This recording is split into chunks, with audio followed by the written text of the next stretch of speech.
Hello दोस्तों, हम लोग कॉम्प्लेक्स नंबर स्टडी कर रहे हैं। इसके अंदर एक्सरसाइज 1.3 का क्वेश्चन नंबर 1 हम लोगों ने डिस्कस किया था। और क्या किया था क्वेश्चन नंबर 1 के अंदर हम लोगों ने modulus and amplitude find out किया था। सही है ना? हाँ, बिल्कुल सही है। Find the modulus and amplitude of the following complex number.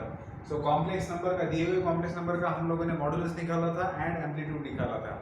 ठीक है, अब हम लोगों को क्या करना है, आगे के दो क्वेश्चन सॉल्व करने और क्वेश्चन नंबर 2 एंड क्वेश्चन 3। और फिर इसके बाद हम लोग एक नया कॉन्सेप्ट देखेंगे कि जो हम लोगों ने कॉम्प्लेक्स नंबर का फॉर्म देखा था कि अब तक हमें क्या नॉलेज है कि कॉम्प्लेक्स नंबर जब हम बोलते हैं तब हमारे जहन में क्या आता है कि किस तरीके का नंबर कैसे दिखता है, तो a प्लस आयोटा b के फॉर्म में दिखता है। तो कॉम्प्लेक्स नंबर हमारा ऐसा रहता है। लेकिन अभी हम लोग देखेंगे कि कॉम्प्लेक्स नंबर को पोलर फॉर्म में कैसे लिखा जाता है। ठीक है ना? तो पोलर फॉर्म में कॉम्प्लेक्स नंबर को कैसे लिखा जाएगा और एक्सपोनेंशियल फॉर्म में कॉम्प्लेक्स नंबर को कैसे लिखा जाएगा। मतलब कोई भी एक कॉम्प्लेक्स नंबर आपको दिया है, जैसे मान लीजिए 2 प्लस 3 आयोटा। आप इसी कॉम्प्लेक्स नंबर को आप पोलर फॉर्म में कैसे लिखेंगे और इसी कॉम्प्लेक्स नंबर को आप एक्सपोनेंशियल फॉर्म में कैसे लिखेंगे, that is our next topic. ये हमारा नेक्स्ट टॉपिक रहेगा, जिसके ऊपर डिपेंडेंट एग्जांपल, फिर रिमेनिंग एग्जांपल जो है वो उस टॉपिक के ऊपर डिपेंडेंट है इस एक्सरसाइज से।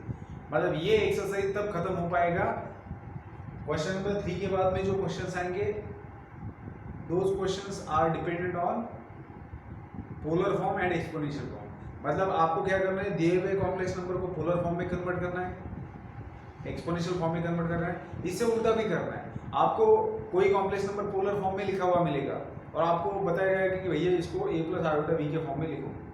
ठीक है, so how to convert polar into a plus iota b and a plus iota b into polar, ये हम लोग इसके बाद में डिस्कस करेंगे। तो इसके लिए हमें polar form and exponential form क्या होता है ये पढ़ना पड़ेगा। पहले हम लोग ये question number 2 and question number 3 discuss करेंगे और फिर उसके बाद में आगे बढ़ते हैं। सो क्वेश्चन नंबर 2 के अंदर अगर आप देखेंगे तो find real values of theta for which this is purely real. देखो एक नंबर दिया आपके सामने और उनका कहना है कि अगर ये प्योरली रियल नंबर है, अगर ये प्योरली रियल नंबर है तो थीटा का वैल्यू क्या होना चाहिए। या फिर आप इस क्वेश्चन को ऐसे भी समझ सकते हो, ऐसे भी इसको इंटरप्रेट कर सकते हैं कि थीटा के किन वैल्यूज के लिए ये नंबर प्योरली रियल नंबर बनेगा। ठीक है ना? आप लोगों को थीटा के उन वैल्यूज को फाइंड आउट करने के लिए कहा है जिन वैल्यूज को इसके अंदर रखने के बाद इसका इमेजिनरी पार्ट 0 बन जाएगा। क्योंकि बगैर इमेजिनरी पार्ट 0 बने ये प्योरली रियल नंबर बन सकता है क्या? बिल्कुल नहीं बन सकता। अगर इस कॉम्प्लेक्स नंबर को प्योरली रियल नंबर बनना है तो इसके इमेजिनरी पार्ट को 0 होना पड़ेगा। तो इसका इमेजिनरी पार्ट 0 कौन से थीटा के लिए बनने वाला है ये आपको फाइंड आउट करने के लिए बोला है। ठीक है, तो बेसिकली इसको तो प्योरली रियल होना चाहिए। तो अगर ये प्योरली रियल बनेगा तो क्या हो सकता है, चलिए सबसे पहले नंबर को देखते हैं। नंबर आपका दिया गया है 4 plus 3 iota sine theta divided by 1 minus 2 iota sine theta. अब मैं क्या करूंगा, ऊपर और नीचे 1 प्लस 2 आयोटा साइन थीटा से मल्टीप्लाई करने जा रहा हूँ। ऊपर मैंने 1 प्लस 2 आयोटा साइन थीटा से मल्टीप्लाई किया, नीचे भी मैंने 1 प्लस 2 आयोटा साइन थीटा से मल्टीप्लाई किया। क्यों किया? क्योंकि पहले तो आप इसको a प्लस आयोटा b के फॉर्म में तो लाओ, फिर बाकी के चीज़ों के बारे में सोचेंगे कि कैसे थीटा का वैल्यू फाइंड आउट किया जाए कि जिस थीटा के लिए दिया हुआ complex number purely real number बन रहा है, मतलब इमेजिनरी पार्ट 0 हो रहा है। इसके तरफ कैसे जाएंगे वो बाद में, पहले भैया इसको ढंग से लिखा तो जाए, है ना? इसको पहले ढंग से लिखेंगे, स्टैंडर्ड फॉर्म में लाएंगे। तो चलिए ऊपर क्या होगा आपको पता है, हम लोग कॉम्प्लेक्स नंबर के कॉन्जुगेट से ऊपर और नीचे मल्टीप्लाई कर रहे हैं।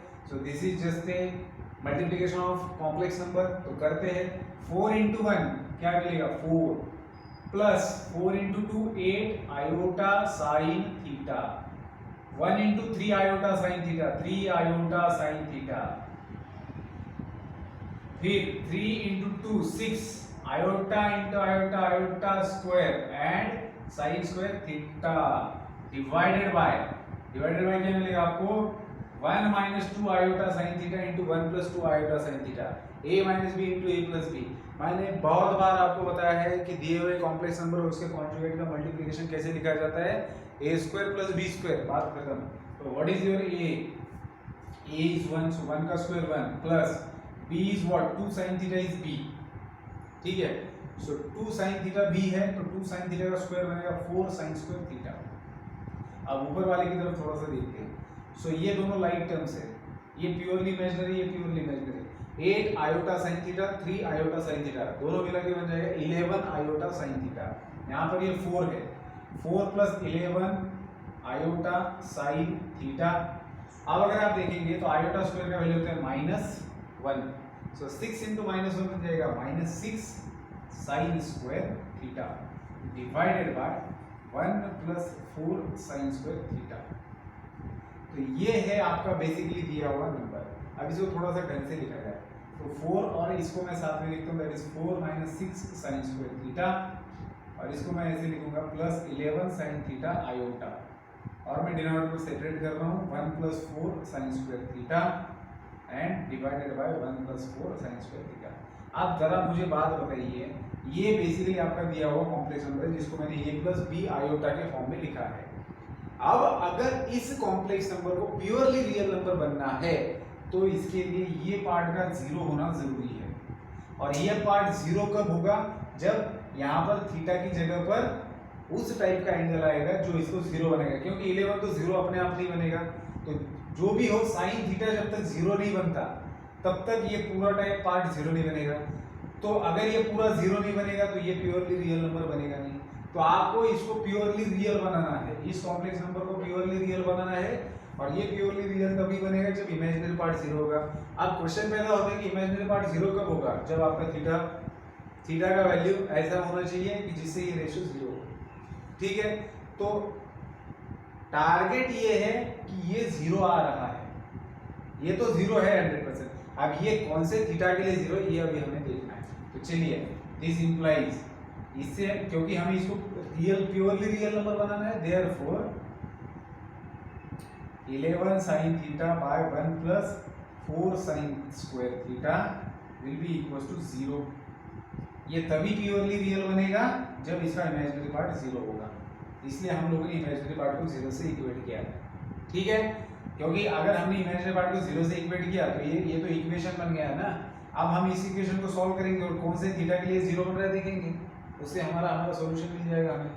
सो हमने 11 sin थीटा बाय इसको इक्वेट किया। अब ये डिनोमिनेटर पूरा का पूरा उधर जाएगा, 0 से मल्टीप्लाई होकर 0 में समा जाएगा, मतलब डिनोमिनेटर का किस्सा खत्म हो रहा है। तो डिनोमिनेटर का अगर किस्सा खत्म होता है तो बचेगा कि 11 sin theta is equal to 0 बचेगा। समझा ना इसका किस्सा कैसे खत्म हुआ, इधर जाके 0 में समा गया। अब क्या बचा है, sin थीटा का वैल्यू निकालना है। सो sin थीटा का वैल्यू क्या आएगा, 0/11 दैट इज 0। अब आपको ये देखना है कि थीटा कौन से एंगल का साइन रेशियो का वैल्यू 0 आता है। सबसे पहले तो 0 ही आएगा, क्योंकि आपको पता है 0 का वैल्यू क्या आता है, 0 एंगल का साइन रेशियो क्या आता है, साइन 0 0 होता है। क्या उसके बावजूद और कोई एंगल है जिसका वैल्यू 0 आता है, क्योंकि हमें सभी एंगल्स के बारे में सोचना पड़ेगा, है ना। तो अगर आप देखेंगे बेटा, मैंने आपको ट्रिग्नोमेट्री के अंदर भी पढ़ाया था कि अगर आप स्टैंडर्ड यूनिट सर्कल निकालते हो तो यहाँ पर जो पॉइंट है एक्स एक्सिस पर, तो इसका कोऑर्डिनेट क्या होता है 1, 0। तो ये कॉस को रिप्रेजेंट करता है और ये साइन को रिप्रेजेंट करता है, सही है। फिर यहाँ पर अगर आप देखेंगे तो -1, 0, फिर से एक्स कोऑर्डिनेट वैल्यू होता है कॉस का और वाई कोऑर्डिनेट वैल्यू होता है साइन का। सो यहाँ पर देखेंगे तो साइन 0, क्योंकि 0 डिग्री का रोटेशन है, साइन 0 का वैल्यू 0 है, और रोटेशन जब 180 का बना तो वैल्यू क्या बना, साइन पाई, फिर से वैल्यू 0 आया है। इसी तरीके से जब आप पूरा रोटेशन चक्कर घुमा के लाएंगे फिर भी आपको वैल्यू 0 मिलेगा, मतलब 2 पाई के लिए भी 0 मिलेगा। तो बेसिकली यहाँ पर आपके कौन कौन से एंगल मिलेंगे, 0 मिलेगा, फिर 2 पाई मिलेगा, फिर 4 पाई मिलेगा, 6 पाई मिलेगा, इस तरीके के एंगल से यहाँ पर जब आप एक आधा रोटेशन खत्म कर रहे हो तो इसके को टर्मिनल एंगल्स कौन से, पाई का को टर्मिनल एंगल कौन सा है, यहाँ से जाके फिर से यहाँ पर आएगा pi plus 2 pi that is 3 पाई। तो मतलब है कि यहाँ पर आपको पाई 2 पाई, सॉरी पाई 3 पाई, 5 पाई, 7 पाई, इन सभी एंगल्स के लिए आपके साइन का वैल्यू 0 आने वाला है, साइन रेशियो का वैल्यू 0 आने वाला है इन सभी के लिए, और इन सब के लिए भी। मतलब है कि sine theta is equal to 0 imply करता है थीटा के कौन कौन से वैल्यू के लिए आपका साइन रेशियो 0 आ रहा है। सबसे पहले तो 0 के लिए आ रहा है, फिर पाई के लिए आ रहा था, फिर 2 पाई के लिए आ रहा है, फिर 3 पाई के लिए आ रहा है।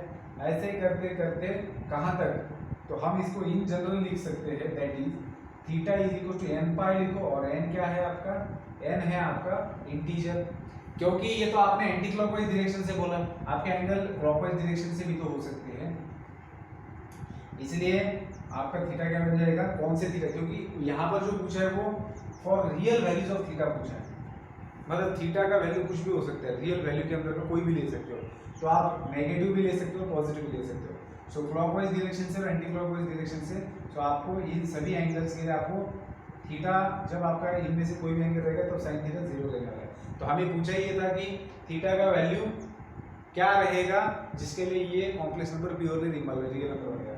तो हम लोग अभी इसका कंक्लूजन बोल सकते हैं, n का मतलब क्या है, n इंटीजर से आ रहा है, मतलब आप इंटीजर से 0 यहाँ पर लिखो, आपको थीटा 0 मिलेगा, n की जगह 1 लिखो आपको पाई मिलेगा, n की जगह -1 लिखो आपको -पाई मिलेगा। तो इस क्वेश्चन का सॉल्यूशन क्या है फिर, कि आप थीटा की वैल्यू इसमें से कोई भी एंगल रख के देखो, इसका इमेजिनरी पार्ट उड़ जाएगा, मतलब इमेजिनरी पार्ट 0 बन जाएगा और ये प्योरली रियल नंबर बनेगा। तो आप डाल के देख सकते हो, अगर आप साइन थीटा का, क्योंकि ये आपका नंबर है, अगर थीटा का वैल्यू आप 0 रखते हो तो ये 0 बन जाएगा बेटा, न्यूमरेटर 0 बना तो पूरा नंबर 0 बन गया, मतलब इमेजिनरी पार्ट खत्म, तो बचा क्या सिर्फ रियल पार्ट। और तो इसके अंदर भी, रियल पार्ट के अंदर भी ये 0 बन रहा है, ये 0 बन रहा है, मतलब बेसिकली 4 आ रहा है।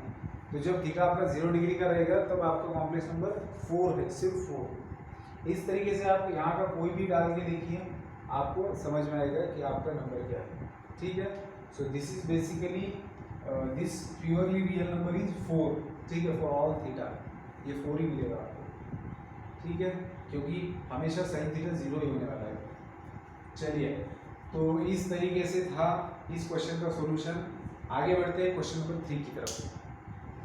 क्वेश्चन नंबर 3 के अंदर क्या है बेटा, अर्गेंस डायग्राम निकालना है for the given complex number, मतलब है कि दिए हुए कॉम्प्लेक्स नंबर को आपको रिप्रेजेंट करना है प्लेन के अंदर with the help of Argand's diagram. Complex plane आपको पता है, आप इसी प्लेन को कॉम्प्लेक्स प्लेन कहते हो क्योंकि इसके अंदर जो पॉइंट्स है वो कॉम्प्लेक्स नंबर को रिप्रेजेंट कर रहे हैं। प्लेन के अंदर के पॉइंट्स का आप लोगों ने एसोसिएशन अगर कॉम्प्लेक्स नंबर के साथ में कर दिया तो उसको बोलेंगे कॉम्प्लेक्स प्लेन। अगर प्लेन के पॉइंट्स का आप फिर अभी भी रियल नंबर के साथ ही एसोसिएशन कर रहे हो, मतलब उसको कोऑर्डिनेट्स दे रहे हो, तो वो बन जाएगा कोऑर्डिनेट प्लेन, ठीक है, कोऑर्डिनेट सिस्टम होगा। चलिए, अब हमें क्या करना है, हमारे पास एक कॉम्प्लेक्स नंबर दिया है बेटा z = 3 + 5 आयोटा। हमें इस कॉम्प्लेक्स नंबर को क्या करना है, इसको हमें रिप्रेजेंट करना है with the help of Argand's diagram. अब आपको तो पता है अर्गेंस डायग्राम क्या होता है, आपको सबसे पहले z को दिखाना है। सो आप क्या करेंगे बेटा, आपको z, फिर z बार का मतलब क्या होता है, conjugate of given complex number, फिर -z का मतलब क्या, दिए हुए कॉम्प्लेक्स नंबर का नेगेटिव नंबर, और -z बार का मतलब क्या, पहले आप -z निकालो फिर उसका कॉन्जुगेट ले लो। तो अगर ये आपका z है, अगर आपको z दिया है 3 + 5 आयोटा, तो z बार क्या होगा बेटा, कॉन्जुगेट क्या होता है, इमेजिनरी पार्ट का साइन चेंज करना होता है, -5 आयोटा, ठीक है। फिर एक बार z मिला, z बार मिला, तो -z निकालो, -z क्या आएगा, देखो -z का मतलब क्या होता है, जो भी z है उसको नेगेटिव से मल्टीप्लाई करो, तो इसको अगर नेगेटिव से मल्टीप्लाई करेंगे तो -3 - 5 आएगा। अब ये जो -z आया है इसका आपको कॉन्जुगेट लेना है, तो इसका कॉन्जुगेट क्या बनेगा, real part as it is आएगा, सिर्फ इमेजिनरी पार्ट का साइन चेंज हो जाएगा। So this is the -z bar. तो इस तरीके से पहले तो आप लोगों ने चारों भी कॉम्प्लेक्स नंबर लिख लिए, चारों क्या, 3 ही, क्योंकि एक तो दिया हुआ ही था। अब आपको इन चारों को क्या करना है, अर्गेंस डायग्राम से रिप्रेजेंट करना है इन द प्लेन। कैसे करेंगे, ये आपका 0 कॉम्प्लेक्स नंबर है, यहाँ पर 1 लेते हैं, 2 लेते हैं, 3 लेते हैं, यहाँ पर आएगा 1 2 3, यहाँ पर आएगा -1 -2 -3, यहाँ पर आएगा -1 -2 -3, ठीक है। सो 1 2 3, this is your pure, sorry ये है आपका real axis, this is your imaginary axis, सो 1 2 3 -1 -2 -3। अब अगर आपको ये वाला सबसे पहला वाला कॉम्प्लेक्स नंबर रिप्रेजेंट करना है, तो ये इसका ऑर्डर पेयर क्या है बेटा, 3,5 रियल नंबर का। सो 3,5 मतलब फर्स्ट क्वाड्रेंट, तो आप 3 से ऊपर जाएंगे फर्स्ट क्वाड्रेंट में, ठीक है, और आपको 5 भी चाहिए, तो इसको आपको और बढ़ाना पड़ेगा ऊपर, ठीक है। अब अगर मैं ऊपर बढ़ाऊंगा तो ये सब खेल इसका बिगड़ जाएगा। तो मैं क्या करता हूँ बेटा, इस 3 को ही थोड़ी देर के लिए 5 बना लेता हूँ, चलेगा? चला के ले लो, कोई दिक्कत नहीं है। मतलब आपको तो पता है ये 3 है तो 4 यहाँ होगा, 5 यहाँ होगा, ऐसे। तो ऐसे हम थोड़ी देर के लिए इसी को 5 मान लेते हैं, क्या दिक्कत है? तो 3 ऊपर आएगा और यहाँ जाएगा यहाँ। सो ये 5 राइट में आएगा और 3 ऊपर आएगा, मतलब कि फर्स्ट ऑर्डर में आपको जाना है। तो यहाँ से लेकर तो यहाँ तक, तो ये जो पॉइंट मिल रहा है, point of intersection, this is basically z is equal to 3 + 5 iota. तो आप अगर इस लाइन को हटा भी देते तो भी कोई दिक्कत नहीं है। तो ये है आपका आर्गेंस डायग्राम। आर्गेंस डायग्राम का मतलब क्या है, ऐसे पॉइंट को वहाँ पर रिप्रेजेंट कराना है आपको। सेकंड, जब आप z बार को दिखाएंगे बेटा तो ये क्या है 3, -5, मतलब इसी का मिरर इमेज होता है, ठीक है ना। तो ये फोर्थ क्वाड्रेंट में आएगा। सो 3, ये 3 है और नेगेटिव है तो फोर्थ क्वाड्रेंट में। तो हम लोग यहाँ पर बढ़ा सकते हैं, लेकिन अभी जैसे ऊपर इसको 5 बोला है तो इसी को -5 बोल देते हैं थोड़ी देर के लिए, ताकि ये सेम दिखेगा थोड़ा सा, है ना। तो इसको राइट में बढ़ाएंगे और इसको डाउन बढ़ाएंगे और इसको राइट में। तो जो पॉइंट ऑफ इंटरसेक्शन है this is actually z bar, that is 3 - 5 iota, ठीक है बेटा। तो आप चाहो तो इसको हटा सकते हो, रखना है तो रख भी सकते हो, ठीक है। चलिए आगे बढ़ेंगे। z बार हम लोगों ने लिख लिया। अब हमें लिखना है -z। -z के अंदर क्या है, दोनों कोऑर्डिनेट्स कैसे हैं, नेगेटिव। सो -3 से नीचे जाना है, थर्ड क्वाड्रेंट में जाना है और यहाँ से लेफ्ट में आना है। तो ये जो इनका पॉइंट ऑफ इंटरसेक्शन है ये बेसिकली रिप्रेजेंट कर रहा है -z को, दैट इज -3 - 5 आयोटा, ठीक है बेटा। लास्ट -z बार को रिप्रेजेंट करना है, कैसे रिप्रेजेंट करेंगे, -3 + 5। सो -3 माइनस और प्लस कहाँ होता है, सेकंड क्वाड्रेंट में। सो 5 से लेफ्ट में लेके आना है, -3 को ऊपर लेके आना है। सो this is point of intersection, जिसको आप बोल सकते हो -3 + 5 आयोटा। सो -z बार, समझ गए बात को। सो ये आपका -z बार, जिसको आप लिख सकते हो this is equal to -3 + 5 iota.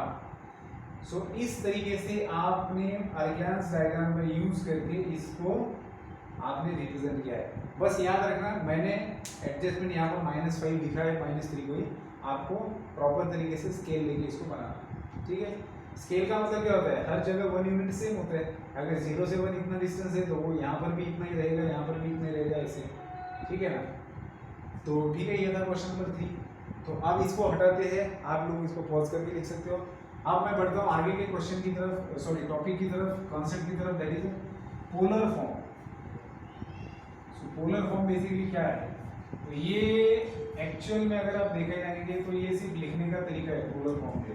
और ये लिखने का तरीका कैसे इन्वेंट किया, देखो बेसिकली होता क्या है, हम लोग जब ये कोऑर्डिनेट्स जो होते हैं, तो कोऑर्डिनेट्स का मतलब क्या होता है, it gives us an exact address of the point in the plane related to with reference to coordinate axis. जब आप कोऑर्डिनेट्स लिखते हो किसी पॉइंट के, तब उसका मतलब क्या होता है, उसका मतलब ये होता है कि उस पॉइंट का प्लेन के अंदर एग्जैक्ट पोजीशन बता रहे हो आप, लेकिन रेफरेंस क्या है, जो भी आपने कोऑर्डिनेट एक्सिस किया है। तो कोऑर्डिनेट्स ये होते हैं आपके। अब यहाँ पर क्या हो रहा है, आप लोगों ने z is equal to a plus iota b, इस कॉम्प्लेक्स नंबर को आप लोगों ने आर्गेन्स डायग्राम की हेल्प से कैसे रिप्रेजेंट किया था, आपने इसको रिप्रेजेंट किया था, थोड़ी देर के लिए इसको a मान लेते हैं, this is your zero complex number and this is my p। सो आपने इसको इस तरीके से रिप्रेजेंट किया था। सो this is your complex number a plus iota b, ठीक है बेटा। अब अगर आप देखेंगे तो यहां से यहां तक का डिस्टेंस है आपका, कितना डिस्टेंस है, ये है b एक्स एक्सिस से डिस्टेंस, और ये है a जितना डिस्टेंस, ठीक है, ये a डिस्टेंस है। अब आपको पता है वो इस ओरिजिन से इस पॉइंट तक का ये जो डिस्टेंस है, what is this, this is the modulus, that is √a² + b², और इसी को हम लोग r से डिनोट करते हैं, ठीक है। सो दिस इज द मॉड्यूलस, है ना। अभी हम इसको r से डिनोट करेंगे। और ये क्या होता है बेटा, एम्पलीट्यूड, इस कॉम्प्लेक्स नंबर का ये होता है theta amplitude, anti clockwise direction के अंदर रोटेशन कितना हुआ है। तो बेसिकली हो क्या रहा है, ये जो पॉइंट है प्लेन में, तो इस पॉइंट का इस रियल एक्सिस और इस इमेजिनरी एक्सिस के रेफरेंस में हम लोग पोजीशन बता रहे हैं with the help of these two quantities, एक मॉड्यूलस और दूसरा आर्गुमेंट। समझ रहे हो बात को? जैसे मान लीजिए कि इस प्लेन के अंदर ये जो पॉइंट आपको दिख रहा है, इस ये पॉइंट जो है इसका ओरिजिन से डिस्टेंस है r यूनिट जितना। अब आपको पता है कि r यूनिट इतने यूनिट डिस्टेंस पर आपके प्लेन के अंदर काफी सारे पॉइंट्स हो सकते हैं, ये बात आपको पता है अच्छे से, इसको तो आप डिनाई नहीं कर सकते। अगर आप इतनी रेडियस मानकर अगर आप एक सर्कल ड्रॉ करते हो तो आपको पता है कि इस सर्कल के ऊपर का हर पॉइंट ओरिजिन से r यूनिट जितने डिस्टेंस पर है।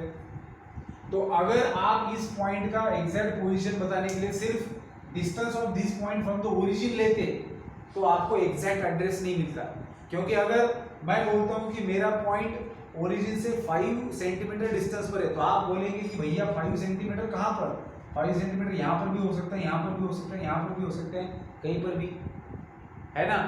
तो इसके लिए एक और हमें कोऑर्डिनेट की जरूरत थी और वो था हमारा एम्पलीट्यूड।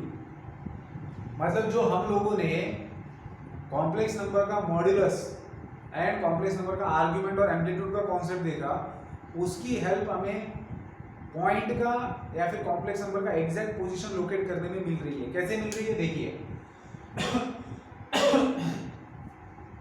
ये पॉइंट फिक्स्ड डिस्टेंस पर है ओरिजिन से।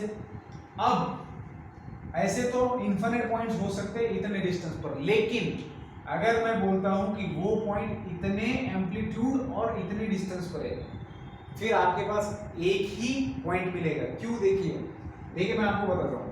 जैसे मान लीजिए अगर मैं बोलता हूं कि 30 डिग्री के एम्पलीट्यूड पर मेरा कॉम्प्लेक्स नंबर है, तो ये 30 डिग्री का रोटेशन मान लेते हैं। अब 30 डिग्री के रोटेशन में इस लाइन के ऊपर इनफाइनाइट पॉइंट्स रहेंगे जिनका रोटेशन एक्स एक्सिस से 30 डिग्री। सो सिर्फ 30 डिग्री काम नहीं देगा, क्योंकि यहाँ के इनफाइनाइट पॉइंट सभी के सभी 30 डिग्री के रोटेशन पर है।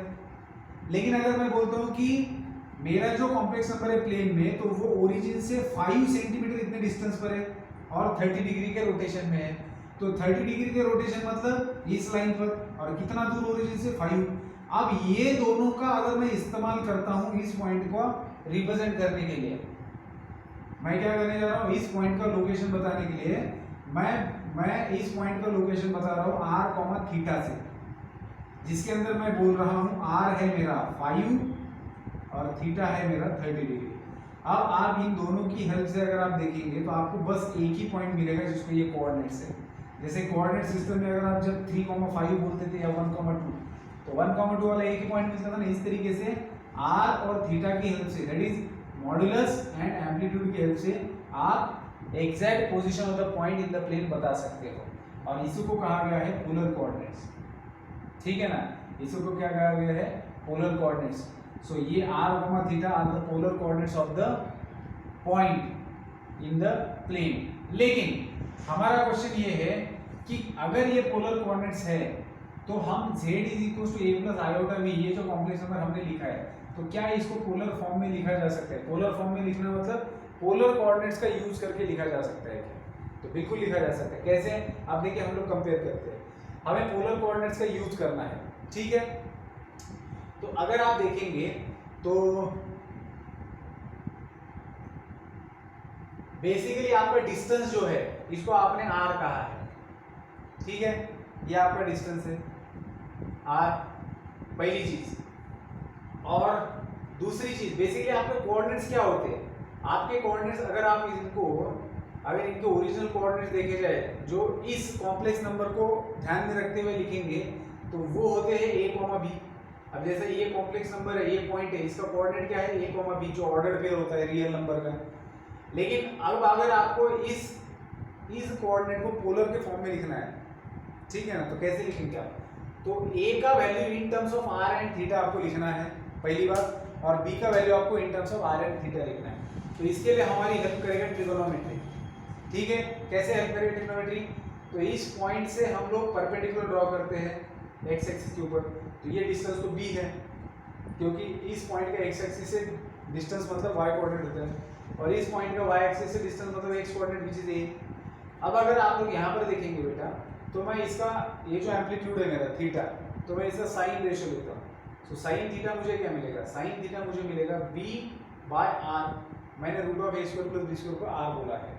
सो साइन थीटा मुझे मिलेगा b बाय आर। तो b का वैल्यू मुझे क्या मिलेगा, b का वैल्यू मुझे मिलेगा r कॉमा साइन थीटा। ठीक है, b का वैल्यू मुझे क्या मिला, r into sine theta, common है r into sine theta. Similarly अगर मैं cos थीटा लेता हूँ, तो cos थीटा मुझे क्या मिलेगा, एडजेसेंट साइड का hypotenuse that is a by r। तो a का वैल्यू मुझे क्या मिलेगा, r इंटू cos थीटा। अब आप देख रहे हो, आपने b का value in terms of r and theta लिखा, a का वैल्यू आपने in terms of r and theta लिखा, और a एंड b का value in terms of r and theta लिखने के लिए आपने इन ट्रिग्नोमेट्रिक रेशियोज का इस्तेमाल किया। अब एक बार आपने a को लिखा है r cos theta and b को लिखा है r sin थीटा। अब बेटा आप इन्हीं रियल नंबर के ऑर्डर पेयर का यूज करके तो आपका कॉम्प्लेक्स नंबर लिखते हो। कैसे लिखते हो, z is equal to a plus b iota. तो अगर मुझे, ये आपका जनरल स्टैंडर्ड फॉर्म हुआ, अगर मुझे पोलर कोऑर्डिनेट्स का इस्तेमाल करके अगर मुझे कॉम्प्लेक्स नंबर को लिखना है, अगर मैं इसी कॉम्प्लेक्स नंबर को पोलर कोऑर्डिनेट्स का इस्तेमाल करके लिखता हूं, तो इसको कहा जाएगा polar form of the complex number. So polar form क्या बन जाएगा फिर, polar form of a complex number कैसे लिखेंगे हम, z is equal to a के जगह पर हम लोग लिखेंगे r cos theta plus b के जगह पर हम लोग लिखेंगे r sin theta into iota. अब आप इन दोनों में से r को कॉमन लिख सकते हो, तो बचेगा क्या, cos theta plus iota sin theta. So this is what the polar form of the given complex number.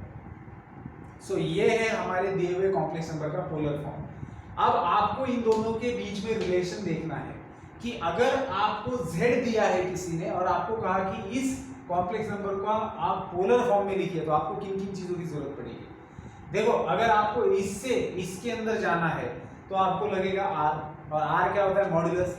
तो आपके पास अगर ये वाला कॉम्प्लेक्स नंबर है तो आप r फाइंड आउट कर सकते हो with the help of this relation, क्योंकि r क्या होता है, root of a square plus b square. तो जब भी आपको दिए हुए कॉम्प्लेक्स नंबर को पोलर फॉर्म में लिखना है, तो सबसे पहले तो आपको r ढूंढना है। तो r आपको कैसे मिलेगा, root of a square plus b square. और दूसरी चीज आपको क्या ढूंढनी है, थीटा ढूंढना है। और थीटा कैसे मिलेगा, theta is tan inverse of y by x, that is यहां पर b bye a।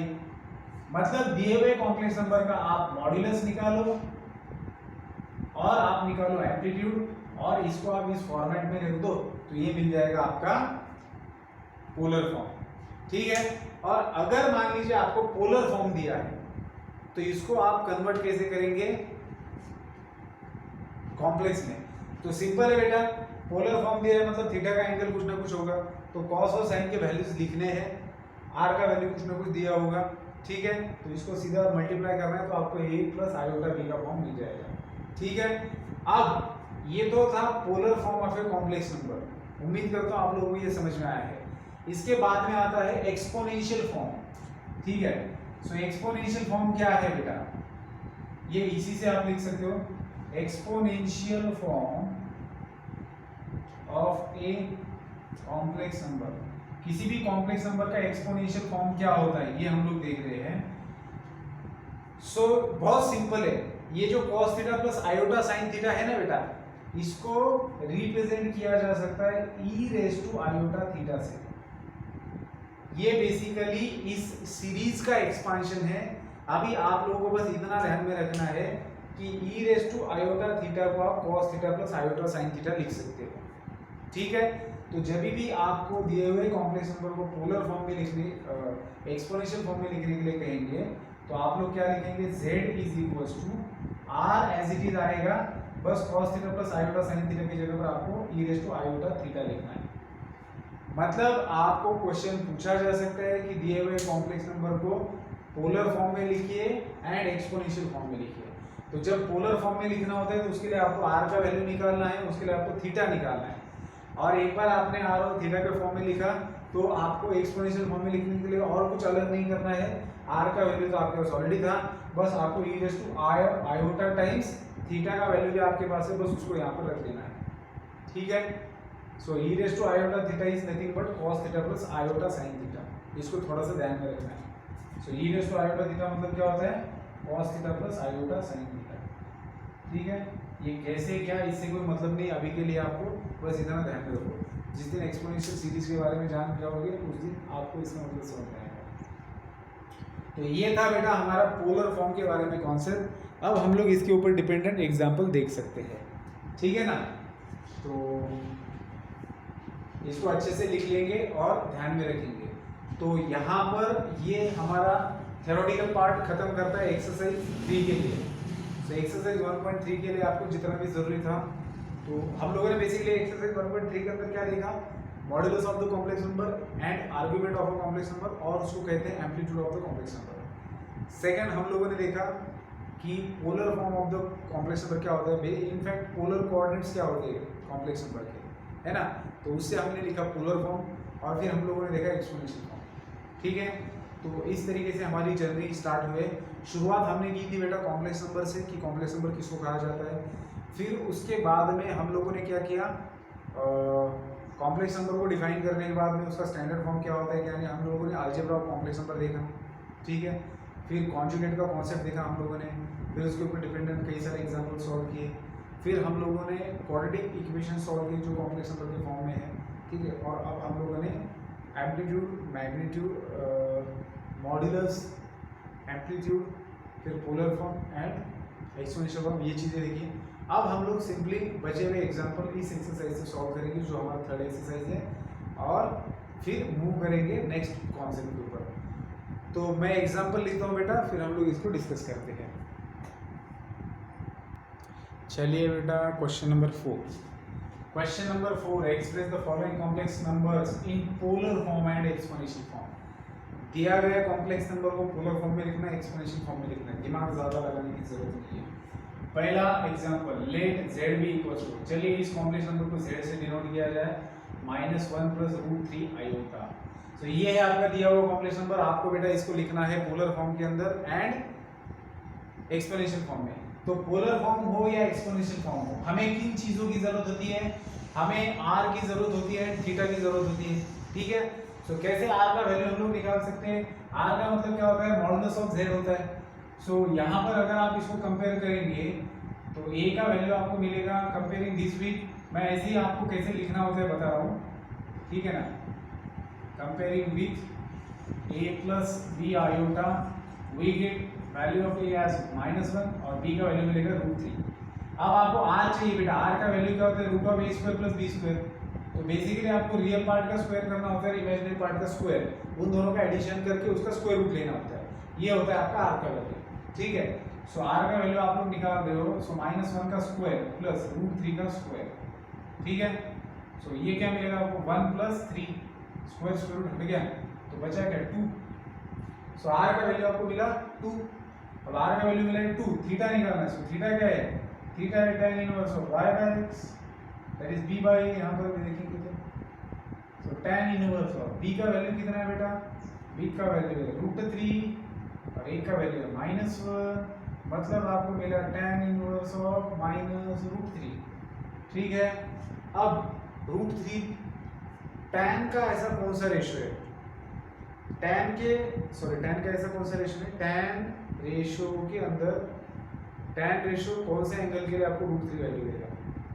So tan 60 is the √3, so we can write tan inverse of minus sign as it is रहेगा, √3 की जगह हम लोग लिख रहे हैं tan 60 मतलब रेडियन में कैसे लिखते हैं 60 को, π/3।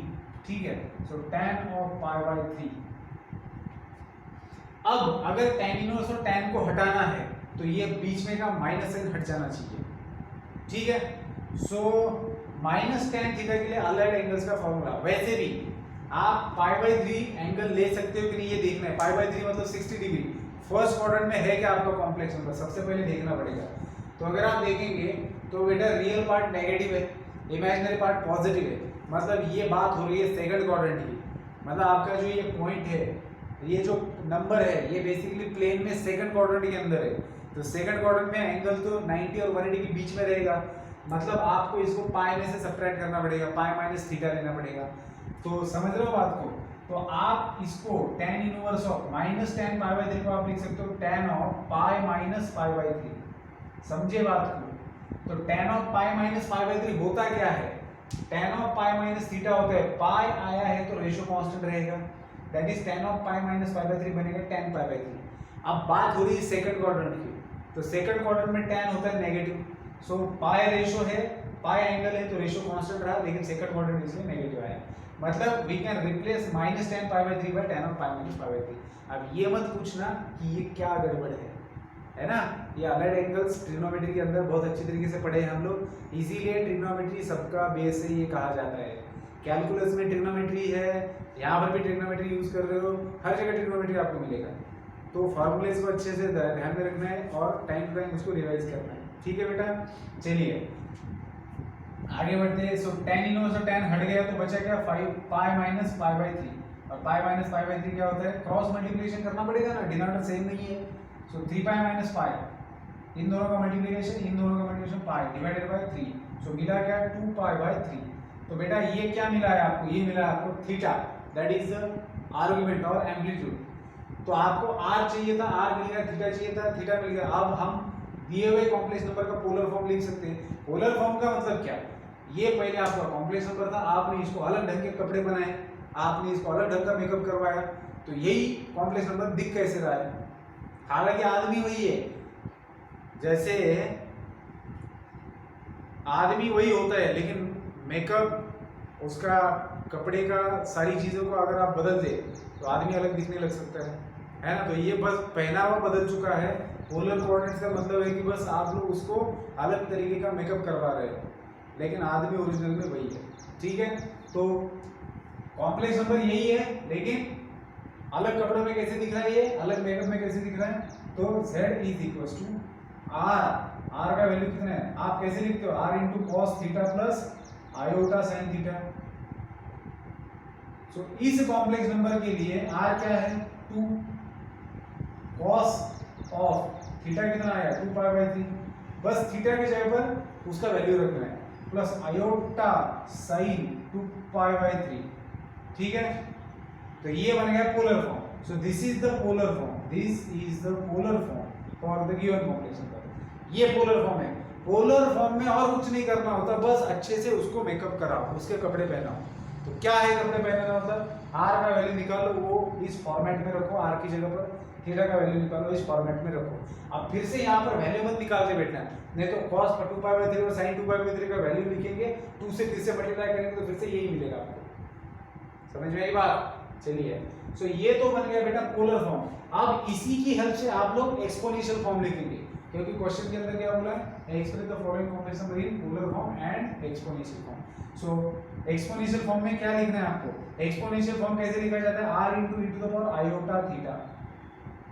सो r तो आपके पास है कितना? 2, और e to the power iota theta कितना है? 2 π/3। सो इसको थोड़ा सा ऐसे लिखते हैं, 2 π/3 पहले लिखते हैं, बाद में iota लिखते हैं। So this is your exponential form. So ये तीनों भी एक ही कॉम्प्लेक्स नंबर को रिप्रेजेंट कर रहे हैं, समझ रहे हो बात को? ये मतलब ये है और ये मतलब ये है, ये तीनों भी एक ही है, बस पहराव अलग अलग है, ठीक है? सो इस तरीके से आप दिए हुए कॉम्प्लेक्स नंबर को, मतलब a प्लस आयोटा b के फॉर्म में दिए हुए कॉम्प्लेक्स नंबर को आप पोलर फॉर्म में एंड एक्सपोनेंशियल फॉर्म में लिख सकते हो। तो उसके लिए क्या करना पड़ता है ये मैंने आप लोगों को एकदम आराम से बताया है। अब डिफरेंस क्या होगा बेटा? देखो इतने सारे एग्जांपल दिए हैं, इन सब में आपको आप लोग गलती करेंगे सिर्फ आर्गुमेंट निकालते समय, थीटा निकालते समय, क्योंकि आपको अलाइड एंगल का कौन सा फॉर्मूला यूज करना है ये आपको समझना चाहिए। बाकी मैग्नीट्यूड निकालने में तो मुझे नहीं लगता कोई यहाँ पर गलती कर सकता है, ठीक है? तो चलिए आगे बढ़ते हैं, नेक्स्ट क्वेश्चन सॉल्व करते हैं। माइनस आयोटा, तो पहला क्वेश्चन था इसलिए मैंने थोड़ा सा एकदम डिटेल में लिया। अब मैं थोड़ा सा इतना डिटेल में लिखूंगा नहीं, हाँ पढ़ाऊंगा डिटेल में, समझाऊंगा अच्छे से, बस लिखूंगा नहीं ज़्यादा। चलिए सेकंड क्वेश्चन है मेरे पास। सो सेकंड क्वेश्चन को हम लोग फिर से डिनोट करेंगे z से, और नंबर है माइनस आयोटा।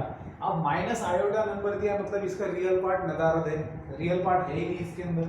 अब अगर इसके अंदर रियल पार्ट नहीं, मतलब ये पॉइंट प्लेन में क्वाड्रेंट में नहीं है, ये पॉइंट है एक्सिस के ऊपर, और कौन सा एक्सिस के ऊपर रहेगा? ऑब्वियसली इमेजिनरी एक्सिस के ऊपर। क्यों? क्योंकि इसके अंदर रियल पार्ट नहीं है, इसके अंदर सिर्फ इमेजिनरी पार्ट है। और उसमें भी साइन क्या है इसका, नेगेटिव, मतलब कहाँ पर रहेगा, नीचे रहेगा या ऊपर रहेगा, तो नीचे की इमेजिनरी एक्सिस, जिसको आप वाई एक्सिस बोलते हैं ना, तो उसका नेगेटिव वाला जो पार्ट होता है उसके ऊपर ये पॉइंट है, ठीक है। तो ऑब्वियसली इसका एम्पलीट्यूड कितना रहेगा, अगर ये नेगेटिव डायरेक्शन में है इमेजिनरी एक्सिस के, तो आपको तुरंत इसका एम्पलीट्यूड समझ में आना चाहिए, रोटेशन 270 डिग्री का है, और 270 डिग्री को आप लोग क्या लिखते हो, 3π/2 रेडियन में, π/2 90 डिग्री होता है, पाई की जगह 180 रखो, 2 × 180 90, 90 × 3 270, ठीक है। अगर यहीं पर आयोटा होता सिर्फ तो रोटेशन होता सिर्फ, क्योंकि पॉजिटिव इमेजिनरी एक्सिस पर पॉइंट, तो एम्पलीट्यूड कितना बना 90 डिग्री का, बात खत्म, ठीक है। सो इसको अगर आपको पोलर फॉर्म में लिखना है तो आप r कैलकुलेट करेंगे, तो रियल पार्ट 0 है तो 0 का स्क्वायर 0, यहाँ पर रियल पार्ट था -1, इमेजिनरी पार्ट था -1, -1 का स्क्वायर, ये बस समझने के लिए लिख रहा हूँ, मैं डायरेक्टली भी कर सकता हूँ, 0 + 1 = 1। सो r का value that is modulus of the given complex number आ गया 1, और थीटा आप लोग डायरेक्टली लिख सकते हो, क्योंकि ये this is a purely imaginary number and this is a negative, therefore it lies on the negative direction of imaginary axis and hence its amplitude is 3π/2, ठीक है, that is a 270 degree. So therefore polar form of given complex number is r in bracket cos theta plus iota sin theta. So this is nothing but r का value कितना मिलेगा 1, तो लिखा गया और नहीं लिखा गया सेम है, cos of 3π/2 plus iota sine of 3π/2। अब बेटा इसको 0 लिखने की बिल्कुल भी जरूरत नहीं है, जैसा है वैसे ही रहने दो इसको, ठीक है। और इसका एक्सपोनेंशियल फॉर्म क्या रहेगा, r that is 1 × e⁻ iota theta 3π/2 iota, ठीक है। तो इस तरीके से हम लोगों ने इसका एक्सपोनेंशियल फॉर्म भी लिखा है। सो टाइम देख रहा था मैं, चलिए आगे बढ़ते हैं क्वेश्चन नंबर 3 की तरफ।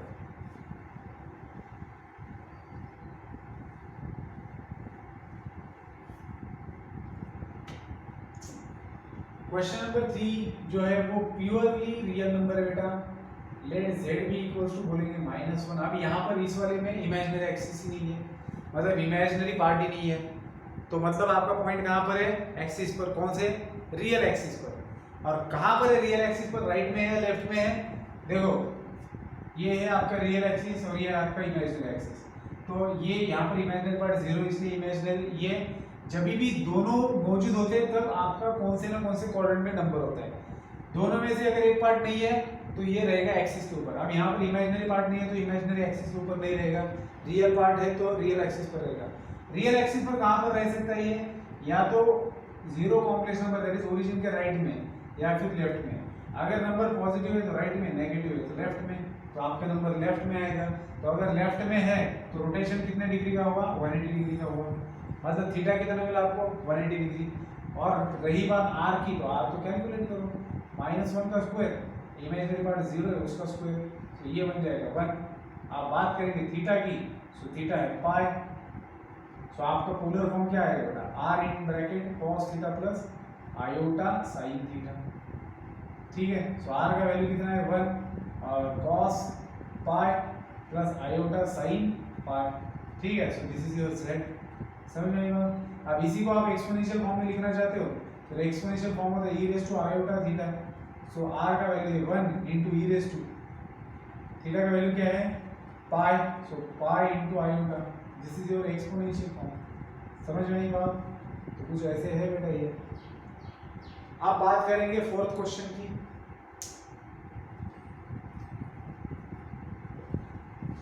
फोर्थ के अंदर सेम हमें क्या करना है, पोलर फॉर्म में लिखना है। तो फोर्थ के अंदर अगर आप कॉम्प्लेक्स नंबर की तरफ देखेंगे, सो लेट z भी इक्वल्स टू 1/1 प्लस आयोटा। अब ये थोड़ा टेढ़ा दे रखा है, मतलब डिनोमिनेटर में आपका इसको दिख रहा है पार्ट इमेजिनरी पार्ट। ऐसे सिचुएशन में हम लोग क्या करते हैं, इसको सबसे पहले तो ढंग से लिखना पड़ेगा, तो इसको इंसान बनाना पड़ेगा, इंसान नहीं कॉम्प्लेक्स नंबर बनाना पड़ेगा। हम लोग बोलते हैं ना कि भैया इंसान हो, इंसान बोलो, इंसान दिखो, तो ये दिख नहीं रहे भाई साहब, है तो कॉम्प्लेक्स नंबर, बस थोड़ा सा अलग रूप लेके बैठे हुए हैं, तो इनको थोड़ा सा लाना पड़ेगा हमें इंसानियत में, है ना। तो कैसे बनाएंगे, आपको पता है कैसे बनाते हैं इसको, कॉन्जुगेट से ऊपर और नीचे मल्टीप्लाई करते हैं। तो ऊपर मल्टीप्लाई करेंगे 1 माइनस आयोटा से और नीचे भी मल्टीप्लाई करेंगे 1 माइनस आयोटा से। अब ऊपर अगर मैं मल्टीप्लाई कर रहा हूँ तो मुझे मिल रहा है 1 माइनस आयोटा, और डिनोमिनेटर में क्या दिख रहा है बेटा, कॉम्प्लेक्स नंबर और उसके कॉन्जुगेट का मल्टीप्लिकेशन हो रहा है। तो क्या होता है, रेडी रेफरेंस के लिए मैंने आपको बताया था ध्यान में रखने के लिए, a square plus b square है ना। सो a square plus b square मतलब a क्या है 1, रियल पार्ट का square that is 1, plus b square मतलब इमेजिनरी पार्ट का स्क्वायर दैट इज 1 स्क्वायर 1। सो आपको मिल रहा है 1 माइनस आयोटा बाय 2। सो अगर मैं इसको स्टैंडर्ड फॉर्म में लिखना चाहूंगा तो 1/2 माइनस 1/2 आयोटा। सो आपको r का वैल्यू मिल रहा है बेटा रूट के अंदर रियल पार्ट का स्क्वायर प्लस इमेजिनरी पार्ट का स्क्वायर, ठीक है। आप पॉजिटिव का स्क्वायर करो या नेगेटिव का स्क्वायर करो, स्क्वायर तो हमेशा पॉजिटिव आता है, लेकिन यहाँ पर इमेजिनरी पार्ट -1/2 है, ये समझने के लिए मैंने जानबूझकर लिखा है। 1/2 का स्क्वायर आएगा बेटा 1/4 प्लस -1/2 का स्क्वायर आएगा 1/4। आप दोनों का डिनोमिनेटर सेम है तो एक ही बार ले लो, और न्यूमरेटर का एडिशन बिंदास 1 + 1 2, तो मिलेगा क्या रूट 1/2। दैट इज आप इसको लिख सकते हो 1/√2, क्योंकि 1 का तो रूट 1 ही होता है। तो आपने निकाला वैल्यू r का, अब बारी है थीटा की। सो थीटा क्या है, tan inverse of b/a, b मतलब imaginary part by real part. So tan inverse of what is imaginary part, imaginary part is -1/2, so -1/2 divided by what 1/2, so this is nothing but what tan inverse of -1। अब बात आप यहां तक आप पहुंचने वाली है, tan inverse of -n as it is, और tan π/4 का tan 45 डिग्री का वैल्यू बनाता है, आपको पता है। तो मैंने 1 को रिप्लेस किया tan 45 से, negative sign as it is. अब एक बार दिए हुए कॉम्प्लेक्स नंबर की तरफ देखेंगे तभी जाके एंगल सही तरीके से लिख पाओगे। एंगल मतलब आर्गुमेंट। अब जो आपका कॉम्प्लेक्स नंबर है उसका वो देखिए 1 को 1/2 and -1/2। So positive common negative, real part positive है, रियल पार्ट पॉजिटिव मतलब रियल एक्सिस पर ये वाला साइड, और इमेजिनरी पार्ट नेगेटिव मतलब ये वाला साइड। तो ये और ये दोनों को मिला के कौन सा क्वाड्रेंट है, ये वाला क्वाड्रेंट है, पॉजिटिव कॉमन नेगेटिव। मतलब आपका पॉइंट जो 4th क्वाड्रेंट में लाई कर रहा है, और आप एंगल लेके बैठे हो 45 डिग्री। अरे भैया 45 डिग्री तो फर्स्ट क्वाड्रेंट में होता है, तो कैसे जाएंगे 4th क्वाड्रेंट में, with the help of allied angles. Allied angles अगर याद नहीं है, भूल गए हैं, खासकर फाउंडेशन के बच्चे, अगर आप लोग भूल गए हो तो आपको रिवाइज करना पड़ेगा बेटा, है ना। तो कैसे लिखेंगे इसको, 4th क्वाड्रेंट में अगर लिखना है तो 2π - थीटा का फॉर्मूला यूज करो, क्योंकि 2π में क्या होता है, रेशो भी चेंज नहीं होता। सो आप इसको लिख सकते हो tan ऑफ 2π - थीटा। सो आपने इसको लिखा 2π - π/4, तो tan ऑफ देखो 2π है तो रेशो tan ही रहेगा, मतलब tan ऑफ 2π - π/4 है tan π/4। लेकिन क्योंकि 4th क्वाड्रेंट में और 4th में tan नेगेटिव होता है तो ये नेगेटिव रहेगा, that means we can replace this by this. ये अलाइड एंगल है, अरे ध्यान में आ रहा है अलाइड एंगल। चलिए सो tan इनवर्स tan हट गया, बचेगा 2π - π/4। सो क्रॉस मल्टीप्लिकेशन करो, क्योंकि डिनोमिनेटर सेम नहीं है, क्रॉस मल्टीप्लिकेशन किया तो 4 × 2π that is 8π, minus 1 × π that is π divided by 4। So 8π - π कितना आएगा 7π/4। तो आपका थीटा आपको मिला 7π/4। अब आप लोग लिख सकते हो दिए हुए कॉम्प्लेक्स नंबर को पोलर फॉर्म में, कैसे, ऐसे z = r cos theta plus iota sin theta. So r का वैल्यू क्या है, r का वैल्यू आया था 1/√2। So 1/√2 is the value of r, और थीटा क्या है 7π/4। So cos 7π/4 plus iota sin 7π/4। So this is what the polar form of the given complex number, and इसका एक्सपोनेंशियल फॉर्म क्या रहेगा, r that is 1/√2 into e to the power iota theta। Theta क्या है 7π/4 into iota। सो ये है बेटा exponential form. सो आप लोग इसको पॉज करके लिखेंगे, है ना। चलिए मैं क्वेश्चन नंबर 5 की तरफ बढ़ता हूँ, उससे पहले मैं टाइम चेक कर लेता हूँ।